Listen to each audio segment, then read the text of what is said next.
شہر رمضان الذی انزل فیہ القرآن، جس میں نازل کیا گیا قرآن۔ اب یہاں بھی ایک سوال آیا، ہمیں معلوم ہے کہ حضور پر تو نازل ہوا ہے وہ 22-23 برس میں، ہمارا چونکہ عام سوچنے کا انداز جو ہے وہ عیسوی سال سے ہے، تو نوٹ کر لیجئے کہ سن 610 عیسوی میں قرآن مجید کی وحی کا آغاز ہوا اور 632 میں حضور کا انتقال ہو گیا، 22 برس ہے یہ۔ 22 سالوں میں تھوڑا تھوڑا کر کے قرآن مجید کی نزول کی تکمیل ہوئی ہے محمد رسول اللہ پر۔ تو یہ رمضان میں کیسے نازل کیا گیا؟ اور دوسری طرف ہم دیکھتے ہیں کہ لیلۃ القدر یا لیلۃ المبارکہ جو قرآن مجید میں 2 جگہ آیا ہے، انا انزلناہ فی لیلۃ القدر وما ادراک ما لیلۃ القدر، لیلۃ القدر خیر من الف شہر، وہ ایک رات میں اترنے کا ذکر ہے، اور اس میں تطبیق موجود ہے کہ وہ لیلۃ القدر رمضان مبارک ہی کی ایک رات ہے۔ اس اعتبار سے یہ جو رمضان میں یا رمضان کی ایک مبارک شب میں قرآن کا نازل کیا جانا، اس کا مفہوم کیا ہے؟ 2 آراء اس میں ہیں۔ ایک تو یہ کہ آغاز نزول جو ہوا محمد رسول اللہ صلی اللہ علیہ وسلم پر وہ لیلۃ القدر میں ہوا اور وہ ماہ رمضان مبارک میں ہے، گویا کہ اس کو تعبیر کیا گیا کہ ہم نے اس کو نازل کیا لیلۃ القدر میں، یا رمضان کا مہینہ وہ ہے جس میں قرآن نازل کیا گیا۔ ایک دوسرا مفہوم کہ جو صحیح تر ہے اور زیادہ اس پر اجماع ہے وہ یہ ہے کہ انزال کا مصدر جب آتا ہے، انزل ینزل انزالا، یہ باب افعال کا خاصہ ہے، کوئی کام دفعتاً کر دینا، اور جب باب تفعیل میں وہی مصدر آئے گا نزل ینزل تنزیلا، اس کے معنی ہوں گے رفتہ رفتہ تدریجاً ایک کام کو کرنا۔ تدریج کا لفظ بھی اسی تفعیل کے باب سے،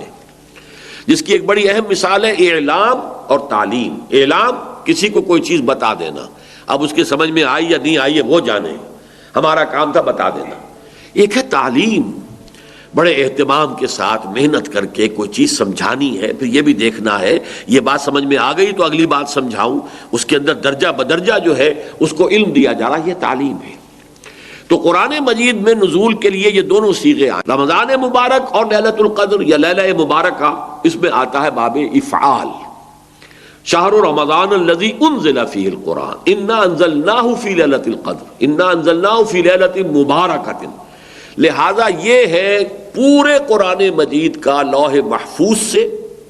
یا جس کو کتاب مکنون کہا ہے سورہ واقعہ میں، یا جسے انہ فی ام الکتاب لدینا لعلی حکیم کہا گیا، ام الکتاب، وہاں سے پورا قرآن نازل کر دیا گیا سمائے دنیا تک۔ یہ لیلۃ القدر میں ہو گیا، یہ وہی سمائے دنیا ہے جس کے بارے میں وہ حدیث بھی آتی ہے کہ اللہ تعالی ہر رات کو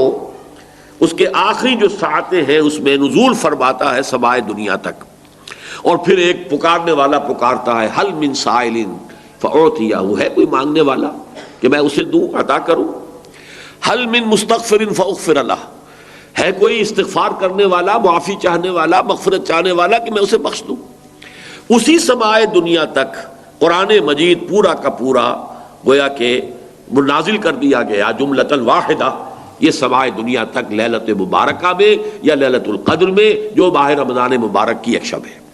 البتہ وہاں سے حضرت جبرائیل علیہ الصلوۃ والسلام تھوڑا تھوڑا کر کے اس کو نازل فرماتے رہے حضور پر، اور یہ ترتیب نزولی ہے حضور کی دعوت و تحریک کے تقاضوں کے مطابق،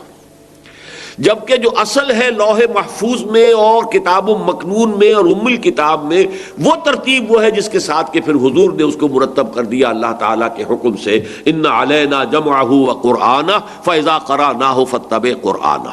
انزل فیہ القرآن، اور قرآن کیا ہے؟ ھدی للناس وبینات من الھدی والفرقان، یہ بن کر آیا ہے لوگوں کے لیے ہدایت۔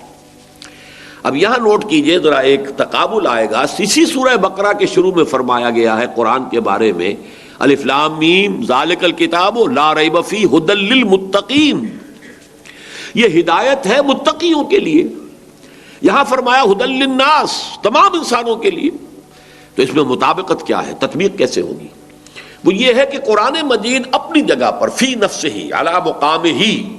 تمام انسانوں کے لیے ابد الآباد تک کے لیے یہ ہدایت ہے، رہنمائی ہے، عوام کے لیے بھی خواص کے لیے بھی، عام لوگ ان پڑھ جاہل ان کے لیے بھی، اور بڑے سے بڑے حکیم اور فلسفی اور دانا اور سائنسدان کے لیے بھی۔ اپنے دور میں جب کہ قرآن نازل ہوا اس وقت کے عوام و خواص کے لیے بھی، اس وقت بھی دنیا میں بڑے بڑے فلسفی تھے، ایران کے ایرانی قوم کی تو گھٹی میں فلسفہ اور منطق پڑی ہوئی تھی، لیکن ان کے لیے بھی ہدایت نامہ قرآن ہی تھا، عام بدوؤں کے لیے بھی ہدایت نامہ قرآن تھا۔ پھر یہ کہ آج اس صدی کے اندر علامہ اقبال جیسی شخصیت، انہیں بھی تو آخر کار جو تسکین حاصل ہوئی ہے، ان کے علم کی جو پیاس بجھی ہے وہ تو قرآن سے بجھی۔ انہوں نے اپنے فلسفے کے لیے بھی سورس جو ہے فلسفہ خودی کے لیے سورہ حشر کی ایک آیت کو معین کیا ہے۔ تو اس حوالے سے یہ ہے تو اپنی جگہ ہدی للناس، البتہ اس سے استفادے کی شرط لازم تقویٰ ہے۔ ظاہر بات ہے کہ بھینس کے آگے بین بجائیں تو بھینس کو تو کوئی فائدہ نہیں۔ ابو جہل کو قرآن سے کوئی فائدہ نہیں ہو سکا، ابو لہب کو کوئی فائدہ نہیں ہو سکا، لیکن جس کے دل میں طلب ہوگی، جو چاہے گا کہ ہاں وہ جاننا چاہتا ہوں کہ حقائق کیا ہیں،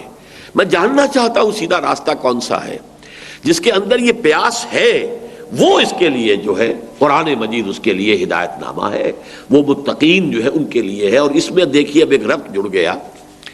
روزے کی عبادت کی غرض معین ہوئی تھی لعلکم تتقون، اور تقوی شرط ہے قرآن سے استفادے کے لیے، لہذا رمضان مبارک کا مہینہ کہ جس میں قرآن نازل کیا گیا اس میں روزے کی عبادت فرض کر دی گئی تاکہ یہ دونوں چیزیں جڑ جائیں، روزے کے ذریعے سے تقوی پیدا ہو اور اس تقوی کی پونجی لے کر ایک انسان کھڑا ہو رات کو اور وہ قرآن مجید کی تلقی کی کوشش کرے۔ تلقی کے معنی کیا ہے؟ لقا، ملنا، ملاقات کرنا، اسی سے ملاقات باب مفعلہ ہے، ملاقات، اور اسی تلقی تفاعل کے وزن پر کوئی چیز حاصل کرنا۔ آپ قرآن کو حاصل کرنا چاہتے ہیں لیکن اس کے حصول کے لیے تقوی شرط ہے۔ دن میں روزہ رکھیے، جو بھی کوئی رمق آپ کو تقوی کی میسر آئی، جو بھی کوئی آپ کو تھوڑا بہت جو ہے تقوی حاصل ہوا، اب اسے لے کر رات کو کھڑے ہو جائیے تاکہ وہ قرآن کی تلقی کر سکے، قرآن آپ پر نازل ہو سکے۔ بقول اقبال کہ تیرے ضمیر پہ جب تک نہ ہو نزول کتاب، گرہ گرہ کشا ہے نہ راضی نہ صاحب کشاف۔